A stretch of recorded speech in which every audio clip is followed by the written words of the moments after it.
சாலைகள் இருக்கிற வரை பள்ளங்கள் இருக்கும்.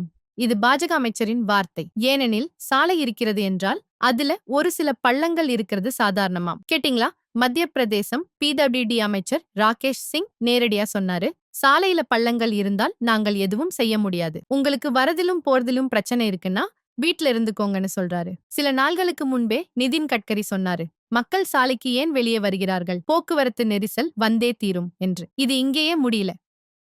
ரயில்வே அமைச்சர் ரயில் விபத்துக்களை சின்ன சின்ன நிகழ்ச்சிகள் மாதிரி சொல்லிக்கிட்டே இருக்காரு. அதே மாதிரி உள்துறை அமைச்சர் அமித்ஷா அகமதாபாத் விமான விபத்தை பத்தி பேசும்போது இது ஒரு விபத்து தான், நம்ம எதுவும் செய்ய முடியாது அப்படின்றாரு. அதுவும் பரவாயில்ல, பிரதமர் மோடி சொன்ன அந்த வார்த்தை உங்க ஞாபகத்துல இருக்கும்னு நம்புறேன். 60க்கும் மேற்பட்ட விவசாயிகள் உயிர் இழந்ததுக்கு பிரதமர் மோடி சொன்னது நமக்காகத்தான் இறக்க போறாங்களா? மொத்தமாக சொல்ல போனால் மோடி அரசில் மக்கள் தான் தங்கள் உயிருக்கு பொறுப்பு. பிரதமருக்கும் அவர்களுடைய அமைச்சர்களுக்கும் எந்த பொறுப்பும் இல்லை, ஏற்க வேண்டிய கட்டாயமும் இல்லை.